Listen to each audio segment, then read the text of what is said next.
Good evening, everybody, and welcome to our Kickoff College 101 series. Tonight is college, university, or technical training. Which path is right for me? So tonight, we're going to guide you through that discussion, help you figure out what's the best pathway for you. And before we get started, we do want to go through some housekeeping items. The very first thing that we want to do is make sure that we give a shout out to all of our partners. Without them, we would not be able to do this. You're going to see several guest speakers on that are experts in the field. We have several people behind the scenes that are navigating our technical challenges, that are answering questions. You can see some of those names on the screen. The Department of Education, FCAM, Positive Pathways is on tonight. College Unmazed, you're going to get to hear from our leader in that space. Florida Shines, Path to College, Polk County Public Schools. We have a member from that team on. So without our partners, we would not be able to do this. So we want to make sure to give them a shout out and to thank them. And then our next bit of housekeeping that we want to make sure that we address with everybody is you do have the capability to use closed captioning. It is live. It is available for you. You'll simply want to click the CC icon at the bottom right of your screen. So for those of you that just may want to watch so that you can, read as you're hearing. But for those that maybe are hearing impaired, we want to make sure that you know that you do have that closed caption option down at the bottom of your screen. And then lastly, if you have questions throughout tonight's session, please make sure to type your questions in the Q&A box. As I said, there are people that are working the questions. They'll be able to answer those live. So please use that as your parking spot, or if things come up and you're like, I just need that answered, use that, because our presenter tonight is going to be flying through the material and she's going to be interrupted by me enough. We can only take one person interrupting her, so we want to make sure that you can get all of those questions answered. So please feel free to use that Q&A. So with no further ado, I would like to introduce the wonderful, the amazing Dr. Stirk, who is the author of College Unmazed. She is an educator. She is a leader. She is a program developer. She's a wonderful human being. I'm one of her biggest fans. She is going to be your leader and presenter tonight. And I would just be here in the background, floating some questions up to her as she goes through her presentation. So with no further ado, Dr. Stirk. Thank you, Anthony. Again, it's always fantastic to see you and everybody at the Florida Shines organization. I should be sharing my screen right now, so hopefully it all works for you. Really excited. This is one of my favorite topics. And so we've been doing this now, Anthony, for several years. I think maybe 4 or 5 years together. And every year when I get asked to come back for the Florida Shines program, love it, because I think it's just so instrumental. So again, please be asking those questions throughout. We will definitely be answering them. And like Anthony said, he will be interrupting me and asking me those questions as we go as well. So as we said, we are going to be talking about how do we determine our post-secondary path. So whether that's a 4-year institution, whether that is our 2-year institutions like our state colleges here in Florida, or maybe it's one of our career technical education programs. So whether you're a 9th grader, a 10th grader, 11th, or even a 12th grader starting to think about the process, I'm going to give you some kind of things to think about and to chew on. And hopefully my goal is to give you some information on how to make an informed decision. That's what we want for all of our students across the state of Florida, is that you get the right information and you're able to make a decision that's best for you, your career path, your financial goals, all of that. So we are really excited that we are able to be here this evening. So as Anthony says, I am Dr. Amanda Stirk, and I am the author of College Unmazed. And one of the reasons why I started writing College Unmazed was to help my own students navigate the high school to college process. And I have spoken nationally, and whenever I hear that, I'm from Florida and we have all these opportunities for dual enrollment and AP and our career technical programs, people are always so jealous that we have such a robust kind of K-12 system and a very robust post-secondary system. And so really College Unmazed is really the students' resource to really really navigate that process. Even started the book on dual enrollment, another area that I love getting students. So you can check me out at collegeunmazed.com. My email's there. Always happy to connect with families, parents, students, whoever that may be, to help guide you guys through this process. So let's get started this evening. Wait 1 second. So sorry, I was just checking the chat. So one thing that I think is really important is kind of setting the stage about why we are having this conversation. So as a lot of families know, there's increased prices out there. We think about having a good living wage. And when we look at the data of, who in the state of Florida is really being successful, we clearly see that when a student does get some type of post-secondary education, whether that's an AA degree, an associate's degree, like an Associates of Science, a bachelor's degree, a master's, a doctorate, whatever that may be, with every step of education, they're more likely to increase the living wage. And I think that's really critical. So post-secondary is a return on investment. When you do take some type of courses, whether it's a certificate, like I said, it could be short term, it could be a little bit longer term, that we do see that direct impact of you being able to make more money and have kind of the lifestyle that a lot of us Floridians really like to live. So you can see that here. Now, one of the things that's also really important is we're finding a lot more jobs today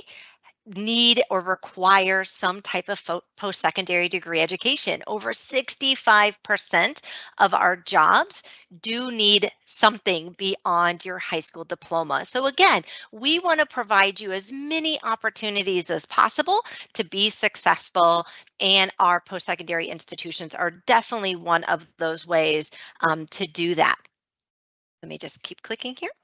No, Hold on. Dr. Sturck, stay right Yes. there Okay. because there's like a huge conversation right now that's going on Love around it. is a degree worth it, right? And we have For people that are sure. literally falling on the opposite sides of it. The people that are diehards, yes, you need a degree, and the people that are like, forget the degree, graduate high school, and you'll be able to live the kind of lifestyle that you want. I think this is important for our audience. I love that you said options, right? So let's just be clear to our audience that we are going to talk. All options are available. There are four that Yes. we typically talk about tonight. We're focusing on the enrollment, which includes 4-year, 2-year, and technical vocational, as you can see on her screen. And she's going to talk about all of those options. And it's important for you to know that 2 out of the 3 jobs in the market require you to have some type of certification or degree. So beyond high school, what is your education and training? And that's why she's on tonight to really talk to you about, well, what is your pathway? If we're going to take the big bucket items, knowing that 2 out of the 3 jobs are going to require this, then we need to spend some time talking about why your degree or certificate will be worth paying for it. She's going to lay that out tonight. But I thought you just hit the nail on the head because it's so big right now. Yeah, Like there's it books is. and guides coming out on how you can make X amount of dollars without getting a degree or certificate. But the facts are 2 out of every 3 jobs, they need Yeah. a degree or certificate, right? They do. And I think it's so important because even as you go through adulthood, right, when the jobs that we take and the things that happen, employers are looking for those people that are taking initiative, that are becoming more highly trained, and whatever that might be. It might be in HVAC and you get additional certifications. Maybe it's in nursing and you get additional certifications. They are looking for how you are continuing to grow in your professional career. And so what's really great, I think, about Florida is we do have so many options between a certification program, or we even have micro credentials now. So there's lots of little different opportunities. Does everybody need a 4-year degree? No. And I think kind of going to the next slide is really important because I think a lot of students tackle post-secondary education as really thinking about, well, I don't know what I want. So I'm going to go to college, and I'm going to go to college and then I'll figure out what I want. And then I'm going to take a bunch of classes, and then I'm going to decide, I don't know, maybe I'll just major in something kind of random because I want to get done. And then all of a sudden they're really shocked at the end when they're not getting the jobs that they want. And so so I do think that that's kind of backwards to think that college is going to be this, area where all of a sudden you're going to figure out everything. Really, it's about exploring your interests, exploring your passions, figuring out kind of what your timeline looks like, right? Some students, they want to get in, they want to get out, they want to get working really quickly. Some students want that big school experience and they want that kind of 4-year experience. But starting with the college in mind, we're finding isn't leading to a lot of success. What ends up happening is we see about 44% of only 44% of students actually graduate from our 4-year institutions within 4 years. And I don't know how many parents I have here, but a lot of you students as well. As a parent, I don't have a 5 or 6 year plan on how to pay for college, right? And so I have a 4-year plan on how to pay for college. And so it's really important to think about what that process actually looks like.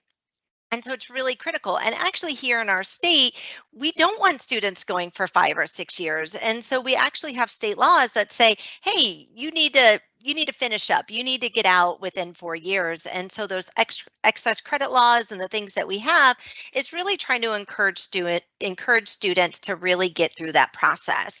And part of it, we do have about half of students that go through the process and they regret their decision. They regret which major they picked. They just kind of did something. So I would like you, as you go through this process tonight, to not think about what college I want to go to, but what career am I interested? And then with that career, what do I need to do to be able to be successful in that career? I think that's really critical. And when we change that conversation, saying, okay, this is the career I want, this is the degree or the certification I need, what schools and programs offer that degree or certificate, and then you make a path forward. So I think that that's a really critical kind of point. Anything you want to add to that, Anthony? No, No. this is why we get along because you speak my language. So it's not. I go back and forth with this college and career readiness. I Yeah, like to call it career readiness. Once we identify that career, we build those skills. Then we figure out, well, what's the pathway out of the 4 pathways that are available? What's the pathway that's best suited for you? So I love the fact that you're emphasizing it's career. Let's figure out the career first, and then we'll start backwards mapping your plan to get to that career. Awesome, love it. absolutely. And I think it's really important too, because I was a teacher first. I loved, a lot of us obviously are educators. We've been in the educator space for many, many years, decades even.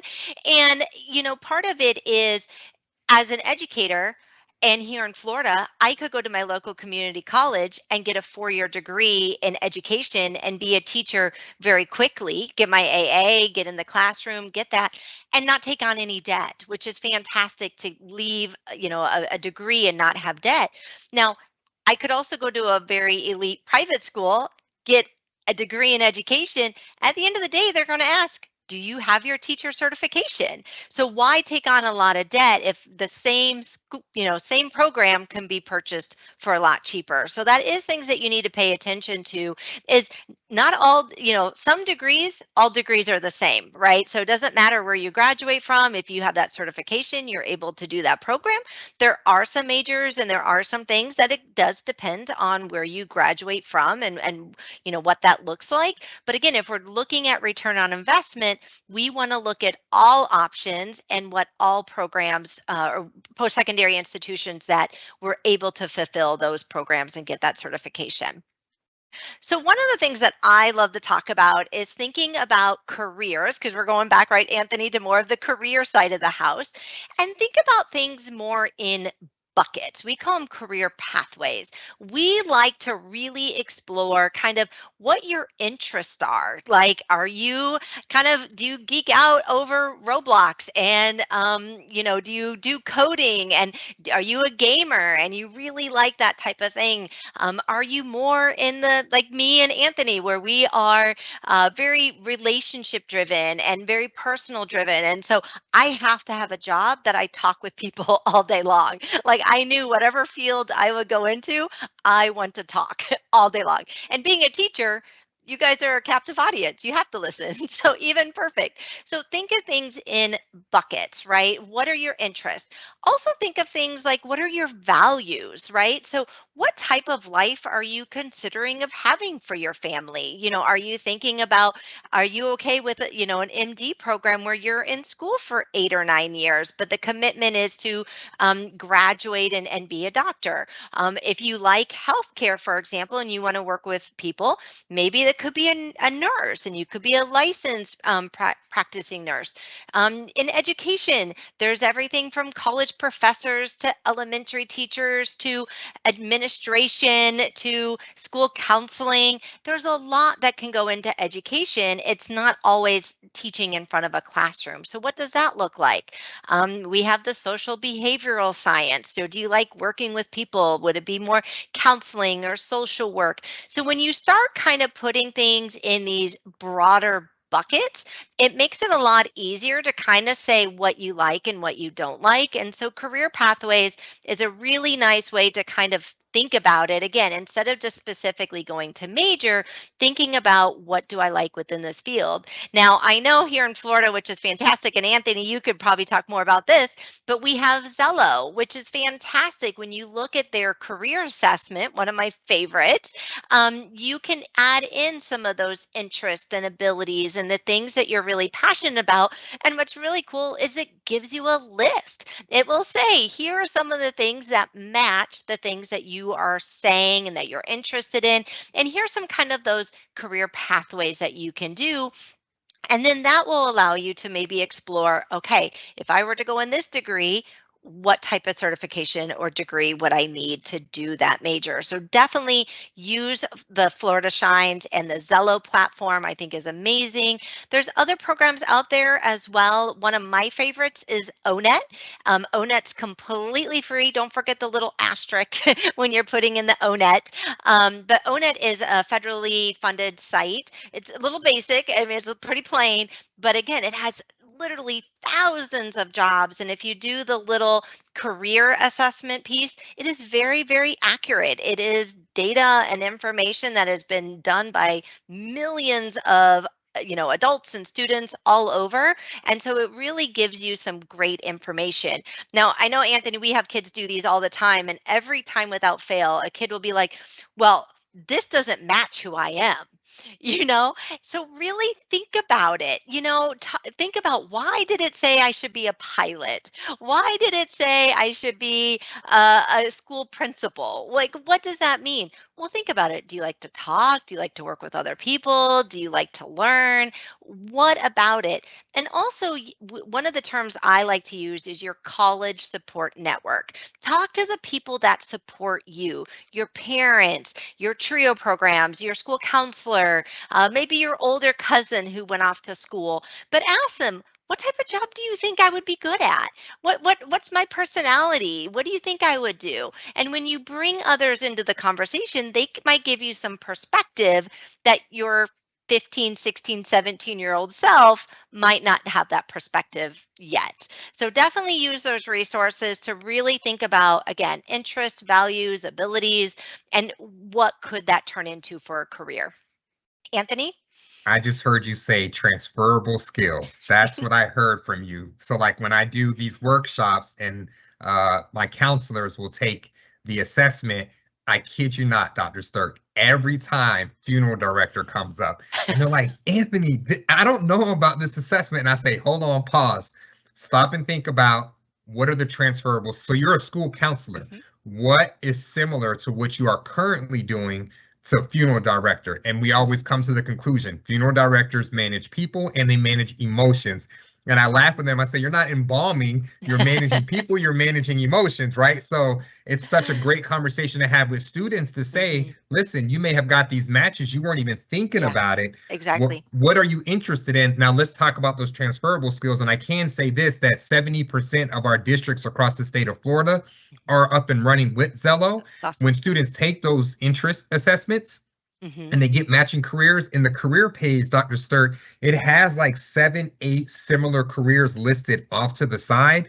to help a student expand their mind on, well, what are potential careers that I can go into? In my mind, I thought it was nurse, but wait a minute, there's Mhm, 7, 8 other ones where there's transferable skills. Whoa, let me research those and let me mhm, reconsider if maybe those are certain careers I want to go into. So transferable skills is a really good conversation with students because they're here on a mhm. particular career and don't realize all the careers that may branch off from that. So I love that you pointed that out. Yeah. And I think another thing that you mentioned, Anthony, is the research aspect. This is a lifelong process to be thinking about who you are, both as a student, as a professional, and what does that mean? And over time, your values might change and things happen, right? And so you really need to assess and reflect on who you are. And I think that that's really critical. And I think sometimes when students say, I don't know, it's easier to say, I don't know, get off my back and don't keep asking me, than actually being reflective and having that conversation. Like I said, use the people around you that you trust and that know who you are, and they can usually give you some really good insight. So again, tons of great resources. If you most of you have Zello, if you do not, definitely use ONET. College Board, the Road Trip Nation's really good as well. But definitely learn about yourself, explore your options, and create a plan. So one of the things I love about being in Florida, and like I said, I used to be a director of dual enrollment at Florida Southwestern State College here in Fort Myers area, and that was great because I had 3,400 students that I was able to interact with the counselors and the students all the time. And what was so amazing when I got to know all the great high schools that we have in our area is the amazing opportunities that students truly have to explore while they're in high school. So we have all those websites, like I said, Zello, Onet, things like that.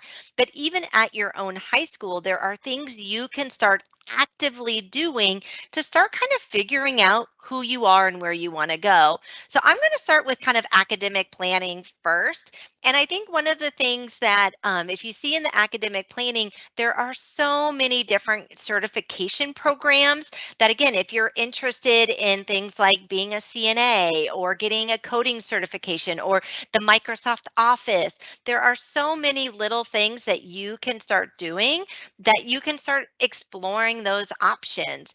The career technical education programs that we have, there are so many students that can come out with an actual degree or certificate. And you know what? A tip or a trick, your school district pays for it. I mean, even better that you don't even have to incur that cost. And it's so much better to be able to explore those options while you're in school. So definitely check out your, we call them CTE, Career Technical Education Programs, CTE programs. Sometimes they're at your high school, sometimes they are through your local community or state college, and then sometimes they're with an actual career technical college that might be connected to your district. But one of the things that I would suggest is when as early as eighth and ninth grade and you're exploring your high school options, again, that research, see what can I do, what programs, because sometimes there are some opportunities where you have to maybe get a test score or maybe have a certain GPA. And so being able to know those options are going to be really good for you. There's lots of different academies. So if you're interested in healthcare, we have a school right down the road. It's called Ida Baker, and they have tons. I think there's like 12 different academies that students can partake in. You can pretty much get your fire science certification. If you want to be an EMT, they have a program for that. If you want to do a CNA, they have a program. If you want to do HVAC, they have a program for that. If you're interested in just biomedical, they have programs for that. So definitely look at what your options are available to you. On the other hand, dual enrollment classes are fantastic, whether you can take them at your high school, whether you can take them at a local state college, or even some universities offer dual enrollment. But that gives you that kind of college experience, so it doesn't seem so big and scary. And what's really great about here in Florida, whether it's dual enrollment, AP, IB classes, or Cambridge ACE, if you're successful in those, those will transfer with you when you go to a 4-year university. So you can clearly start seeing, okay, if I want to go be a doctor, how can I knock off 2 years of high school? If you start taking these classes, you know, if I take AP English Language or ACE English Language, I can get the Composition 1 credit at University of Florida or University of South Florida. So it's very easy to sort of mix and match and start actually getting that college credit early.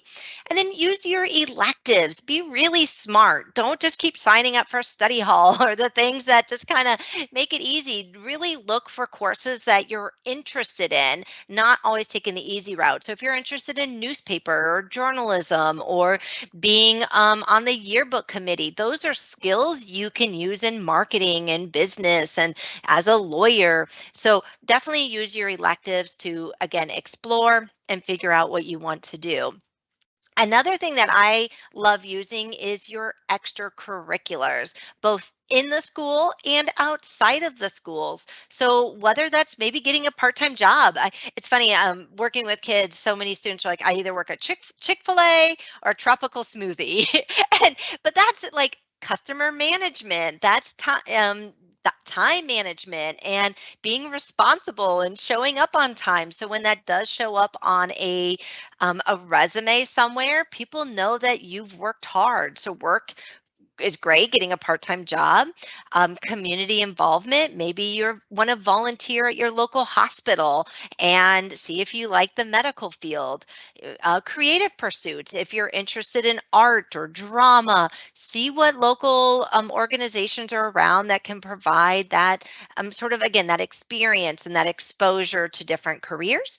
There's major specific activities, so maybe join Science Olympiad or maybe join like Future Business Leaders of America, FBLA or HOSA, and get involved in programs or clubs at your school that can expose you to more majors, clubs, activities, and definitely taking on leadership opportunities.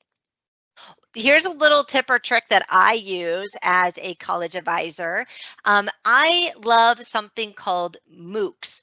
And I know that's a really funny name. It's an acronym, MOOCs, MOOCs. It's called a massive open online course. Now, some of you might be in schools that are you don't have academies and you don't have access to a lot of programs because maybe you're rural, or maybe you're in a smaller charter school or a private school, or maybe your schedule is already full. I love using MOOCs because there's literally tens of thousands of courses you can take online and explore all different content. I wanted to learn a little bit more about marketing. So I signed up for a class it's called Coursera, and I'm taking a class through, I believe it's the University of Chicago on marketing, and it cost me $40. And it's fantastic because it's a professor, it's in their field. And so if you want something interesting, like you want to be a vet or epidemiologist, or you want to go into genetics or maybe learn Python, they have a course for that. So don't let your four walls of your high school define what type of opportunities that you have. So I love MOOCs. There's a list of them: Coursera, edX, Khan Academy has tons of stuff, FutureLearn. So definitely check that out. I say Coursera is probably one of my favorite, but definitely an option. I'll pause there before I get to college options. Anthony, is there any questions I need to address right now? Yeah, there's There's a some lot. good I'm ones. sorry. Yeah. Well, there's some, no. There's some ones that are really pertinent to the space Okay, that you're in right now. perfect. Some like, is it important for me to join sports if I'm already involved in several other clubs and organizations? Repeat that first part. If I'm already busy. If I'm already, if I'm actively involved in other clubs and organizations, like, do I have to do both sports and clubs and organizations, or is it okay for me to do the clubs and organizations and not do sports as it relates to college admissions? That's a really great question. So one of the things that they ask, and I'm helping a lot of seniors with their Common App right now, so it's really good to know this. In your Common App, they're going to ask you, how many hours per week and weeks per year do you do that activity? And they also ask how many grades have you done that for? Was it 9th, 10th, 11th, and 12th? They know that you're really busy right now. And so sometimes you have to pick and choose what are your passions and your interests. You can't do it all. And so really picking, 4 or 5 things that you're really passionate about and putting your time and energy into those is a lot better than picking 10, 12, 15 different things and just doing it halfway. And so I really tell students that they want to see more of a depth of the student, what they've committed, where their longevity is, and also where have they picked up leadership opportunities. So again, you don't want to stretch yourself so much that you really miss key opportunities. So staying open, using your summer wisely. But if you're just sitting around on a Sunday afternoon or you're not doing a lot, then look at some opportunities on how to get involved. And it's never too late to start getting involved. So making things that are meaningful versus just doing a bunch of random acts of extracurriculars is going to be a much better way for both admissions and for your sanity, for sure. That's a great question. Great answer. And then, of course, you have it on the screen, so you knew this question was going to come. Which is better for college admissions, dual enrollment or AP?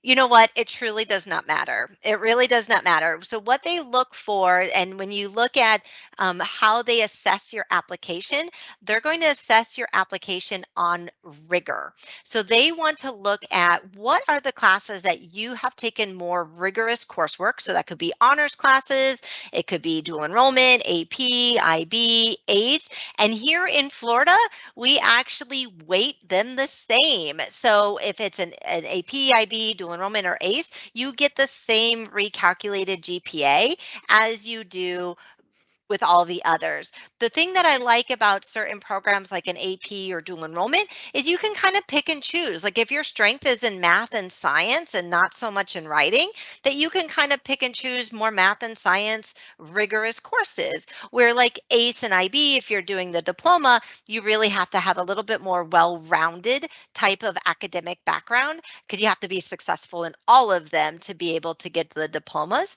And it just depends. So again, they just want to see that you've taken on that responsibility and that you're pushing yourself to really try college level coursework. So it does not matter as long as you are doing something to kind of enrich that academic experience.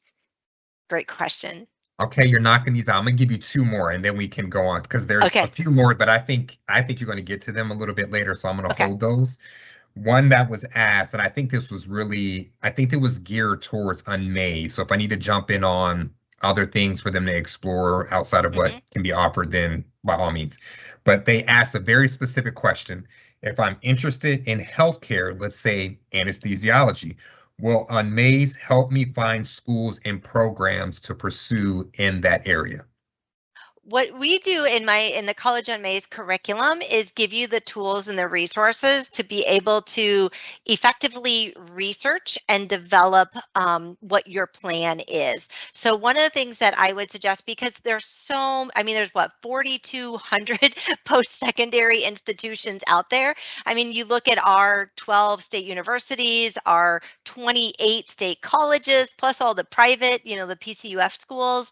We have a huge amount of just post-secondary institutions just here in Florida. So there's a lot of different opportunities to look for that. So if you're doing an anesthesiologist, that would be typically like a pre-med track with a biology, chemistry, but technically you can actually major in anything to go be a doctor. You just need the prerequisites typically in math and science to be able to do so.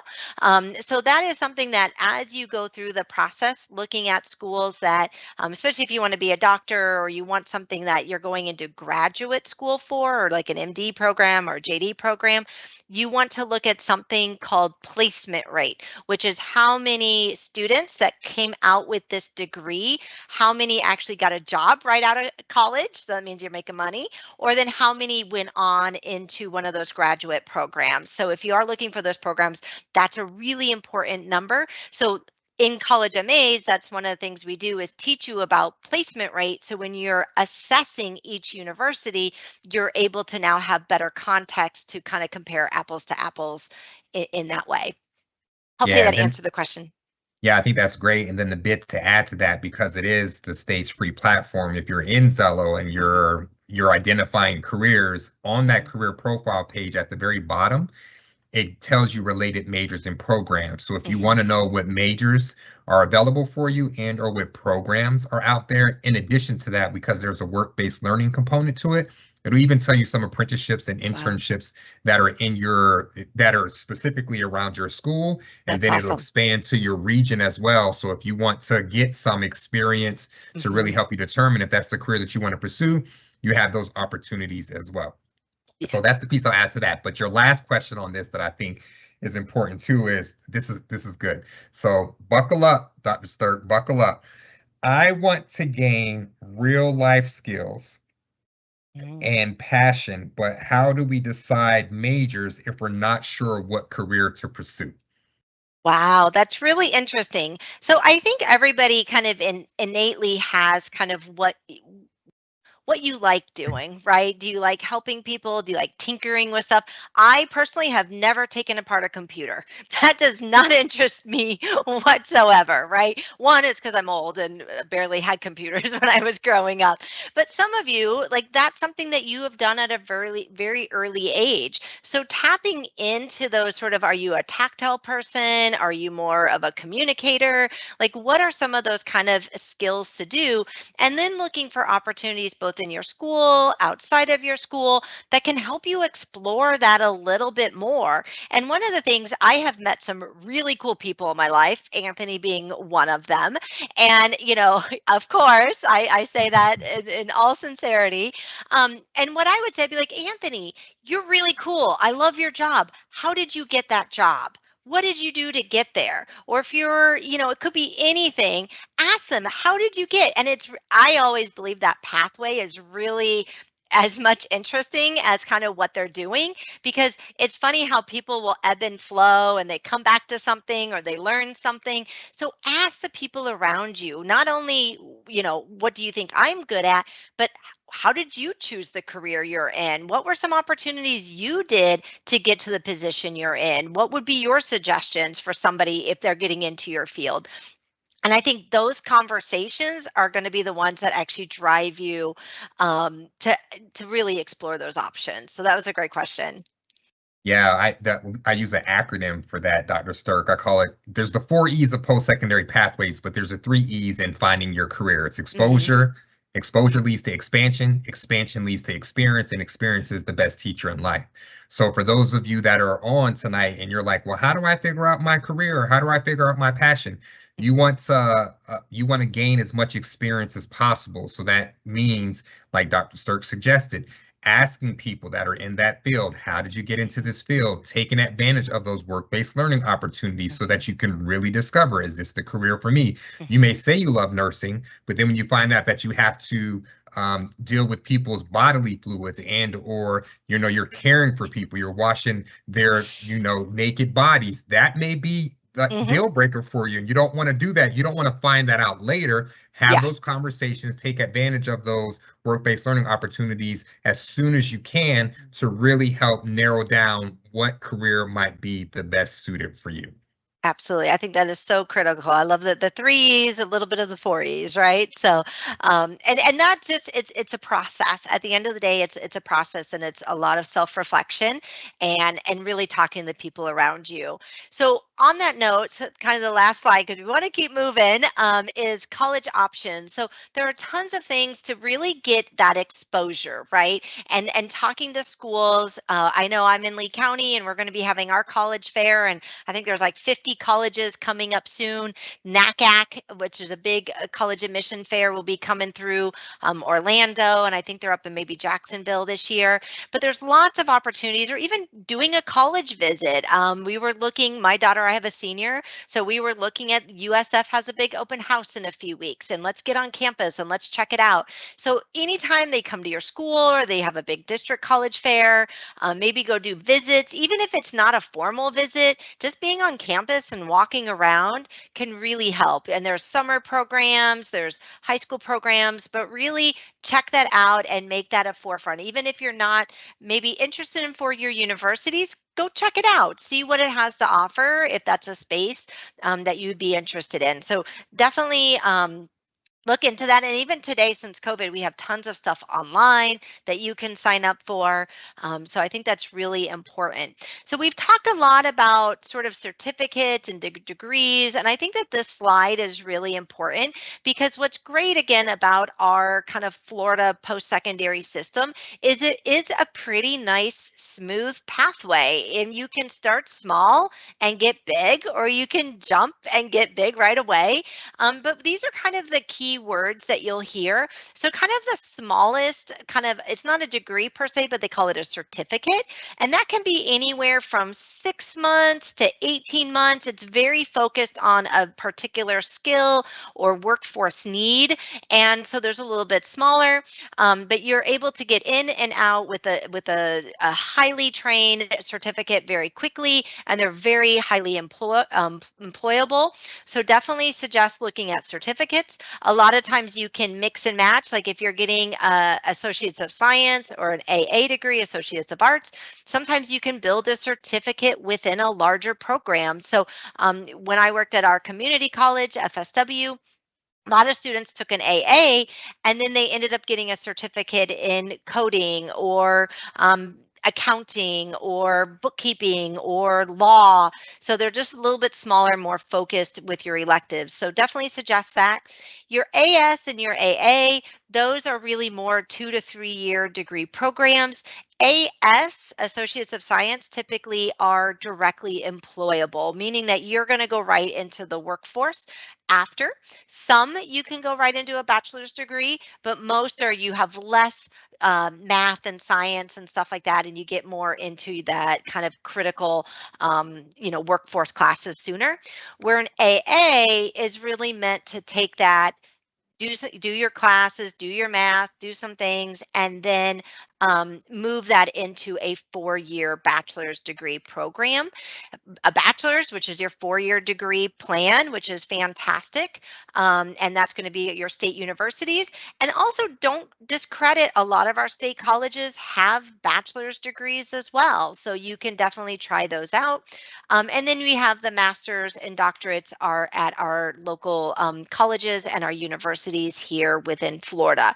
So those are just some common terms. What I do want to show you, I think this is nursing, I think, is one of my favorite things to show because this is a great example how you can start small, build as you go, see what you like. A lot of students can get a CNA while they're in high school or at 18. And so you can have a nice job with that, get that exposure of being in the hospital kind of setting or the healthcare setting. And then you can move up through whether it be the community colleges or the state universities with your different degrees, all the way up to advanced practice registered nurse, which makes a lot of money, and they can prescribe and do things just as much as a doctor. And so there's some really great opportunities to start small, and they're called stackable. And there's a lot of degrees and programs that can be stackable and can really help you if you want to start somewhere and then kind of ladder up. So one of the things, again, I know we're kind of coming up on time and I want to make sure that we have plenty of time for questions. One of the things that I think is really important is really asking yourself, what am I looking for in a post-secondary program? So, where's my academics right now? Do I want more of a competitive school like a UF and an FSU? And do my academics match that type of environment? So your academic match is really important. Do they have the career programs I want? If you're looking for more shorter term type things, a four-year university probably won't be a great fit for you. So definitely look at the opportunities that are maybe more local or at some of our state colleges. Financially, we are still one of the cheapest. I want to get this in everybody's mind because this is such a big deal. college does not have to be expensive. When you hear this, I just heard Vanderbilt went over $100,000 every year. Our state community colleges are, it's like $3,500. And if you're on FAFSA, you basically get paid to go to school. Same with even our state universities. You're talking $7,000, which is almost equivalent to FAFSA.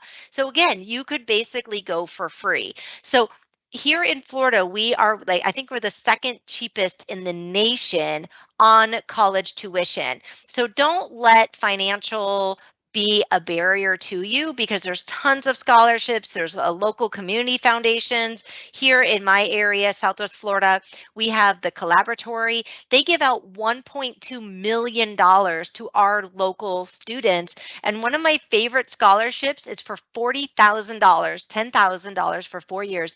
And it's good kids who want to do great things. They're looking for the 3.0 student. They are looking for the students that really want to go out and change the world, but maybe academically they weren't there. So there are tons and tons of opportunities to do that. Complete your FAFSA.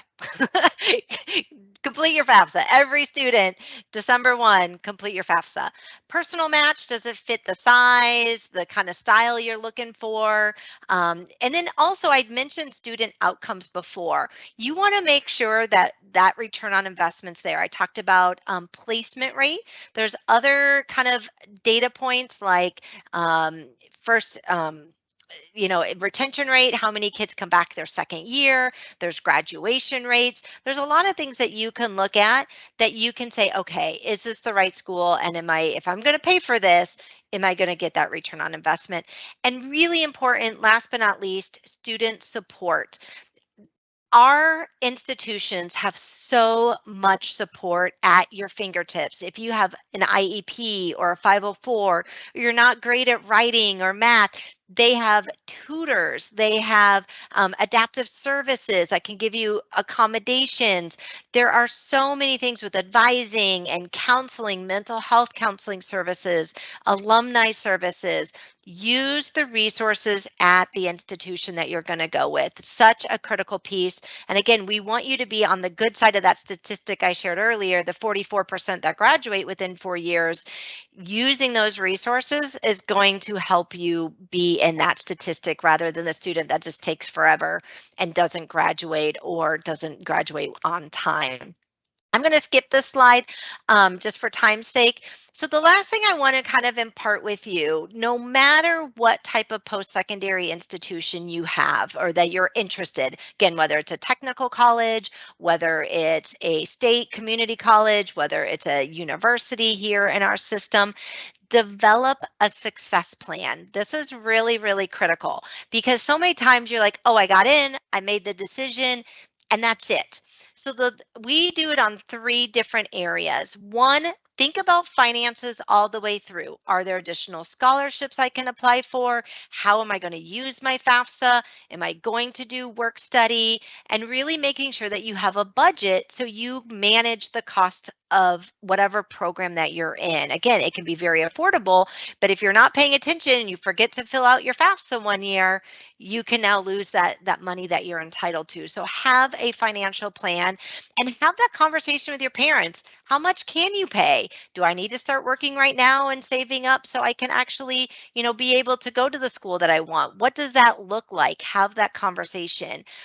Academic integration, look at how can I access those support services that Dr. Stirk talked about? How can I connect to faculty? How can I, go to career services and sign up for some internships and study abroad and maybe some career opportunities that are there? How do I advocate for myself, especially those larger schools that, seem kind of big? How do I do that? How do I become a student at a college?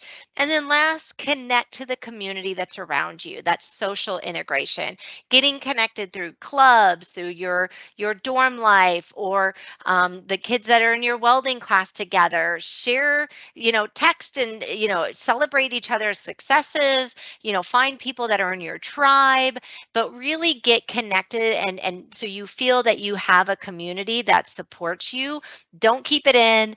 Don't just kind of come to campus and leave campus. Like, really use it as a place to learn and to grow. So, no matter what you do, develop a success plan, be reflective, think about it, and then go through the process much more successfully.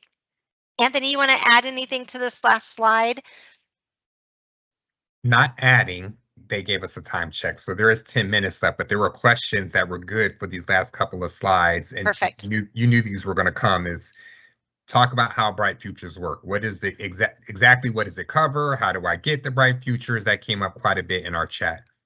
Yeah, no, that is a great question. So Bright Futures is a fantastic scholarship. Again, one of the things that I'm like, guess what? I'm from Florida and I have this amazing scholarship where students can earn, basically free money to go to college. And so there's different types of Bright Futures programs. So there are some for those workforce type of CTE programs that we talked about.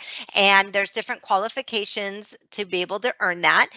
There's also the Bright Futures that it's more on the academic side, which is focused on typically ACT, SAT. It's the new CLT test is in there as well.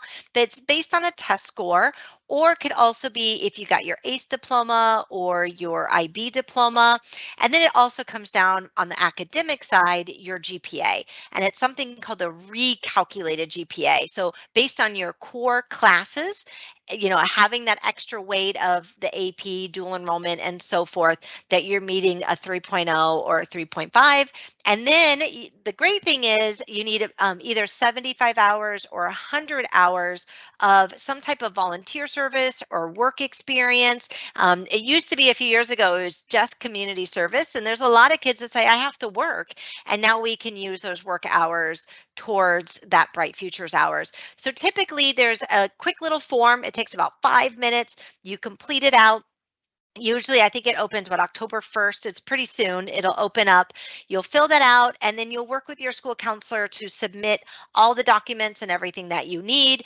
The nice thing is you have all the way until basically June, the end of your senior year, to get all of that in and to get the scores and to get the information you need. And then the state will basically send that money to the college and will be taken off of your tuition. So, and what I love about that, that is a stackable scholarship. So if you also get FAFSA, financial aid on top of that, and you get Bright Futures, and maybe you get an institutional scholarship, once again, it can be very, very reasonable and very cheap to go to any of our post-secondary institutions. Where would you say, well, let me back up the truck here. Yeah. I heard you just say this, but I just want to make sure we address this. Stacking Bright Futures Mhm. with other scholarships. How does that work? Well, the great thing is there are different pots of money. So anytime that you can tap into other pots of money, like your local community foundation, sometimes a lot of the school districts will have their own foundations and own scholarship opportunities. So what will happen is if you can earn other scholarships or earn like financial aid, those different programs will go, let's say you have so right now if you were to go to University of Florida, pay full price, you got room and board, you got tuition, it's around $23,000. We haven't changed much in the last few years, but it's around about 23,000. Let's say you get full Bright Futures, that's about $7,000 off. Let's say you get financial aid, that's about $7,000 off. So all of a sudden you start seeing that 22,000 starts decreasing significantly at your institutions. I know, and also we were talking about, I saw in the chat the 2+2 programs where you start at a community college, get an AA, and then you go to a 4-year degree. I know here again, being local, FSW has a 2+2 with Florida Gulf Coast University. And if you do that 2+2 program, it's an extra $3,000 off that you get if you transfer from FSW to FGCU. Another scholarship. So again, those stackable, it goes off of your final total. And I have seen students get money in their pocket because they've reached out, they've gotten those, and now they're basically going to college for free. Yeah, and this is a good time to tell the audience Listen, we have a financial aid College 101 workshop coming up on September 24th. So you want to make sure the same way you register for tonight's session, you want to make sure to register for that session as well. And that whole session is going to be dedicated to financial aid. So these bright future questions that you have, these scholarship questions that you have, stacking scholarships, questions that you have, where to go to find those scholarships, all of that will be addressed in that financial aid College 101 series. And I will say Amazing. this to y'all too, that if those of you that are utilizing Zello, sixth graders through 12th graders, there is a scholarship profile section in the college planning part of Zello where you can create a scholarship profile. It's about 22 questions that you'll answer, and it'll reach out into the national, state, and local database and pull in matching scholarships for you. So that way you don't have to go to random websites and stuff because they're all typically they're pulling from the national database.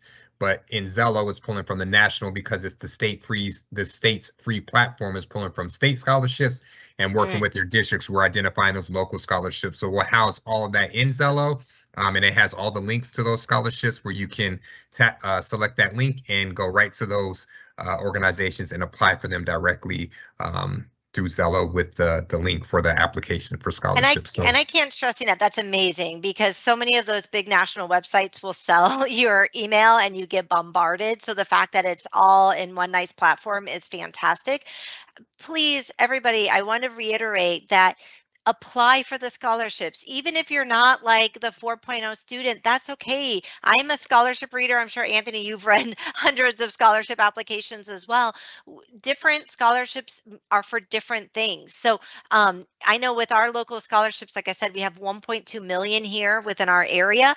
We only have about 500 applicants. So the ability to, earn a scholarship is much, much higher at our local and state level. So definitely tap into those.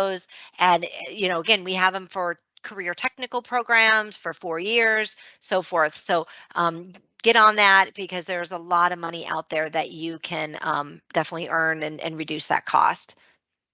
I'm going to be on that. I have a senior this year, Anthony, and so I am definitely going to be on that financial aid webinar because that is critical. I'll be like, "Did you hear that? Did you hear that?" yeah, we're going to need it. And it helps because, like, we like to refer to Zello as your one-stop shop for all things college and career ready. So it helps that you can go to where you're already searching Yeah. careers, you're identifying your pathways, you're identifying your schools. Now you can save those scholarships, search for them and save them right there and work right from the platform to manage all of those scholarships. So a huge help. I think that was, oh, there was one question. We got 5 minutes left. This was a really good question, and it's about admissions, and I think that you can navigate this fairly well. Excellently. Let me not even be kind. I have taken honors classes and have a 4.3 weighted GPA, but do very mediocre on the SAT and ACT. How much will that affect me getting into college? It really depends. Obviously UF and FSU are definitely increasing their applicants. And, I'm seeing a lot of students from out of state they're looking at our Florida schools, like we are on the map. And so there is some competition out there, but there are many pathways to one summit. So one of the things that I would look at, what could be some other opportunities to get into that university? So maybe consider a summer admit, a spring admit, maybe look at some of the other unique entry programs to start and get into. The thing is that a lot of times students get so caught up on like, oh, it can only be this one school. And it's funny when I've heard students, end up somewhere else and they're like, oh, I'm so glad I ended up here. This is exactly where I needed to be. And so really be open to the process and definitely know that an ACT, SAT score is just one part of the application. They're really looking at you holistically, your essay, your activities, the things that you're involved with. But again, depending on your score, you might want to look at other admission ways to get in. If FSU is your dream school, then maybe consider a summer admit, same with FAU or so forth. So, use all the opportunities that you can to be able to get to the schools that you're looking for. Okay, everybody, we have a couple minutes left, so we just want to start closing this out here. Want to make sure that you don't forget to register for Get Noticed and Show Me the Money. Show Me the Money, September 17th and 24th from 6 to 7 p.m. You can see it on your screen there. There's a QR code. Y'all can scan that with your phones and begin registering for those next 2 sessions. You know, y'all had a lot of financial aid questions, so here you go. This will be our 2-part series here to really help get y'all through what that looks like for you and how to best leverage the money that's out there so that you can pursue whatever post-secondary pathway that is. And with that being said, if there aren't any other questions, we're going to sign off for the evening. We want to thank all of you for joining. We want to thank all of our people that have been fielding your questions in the background because y'all have been flinging them in so quickly. And Dr. Stirk, we want to thank you for all of the knowledge that you shared tonight and fielding questions and just being, you know, a breath of fresh air in this very difficult process for students and families, making it seem a bit easier to navigate. So thank you as well. Thank you, everybody. A pleasure to be here. Okay, team, I think it's time to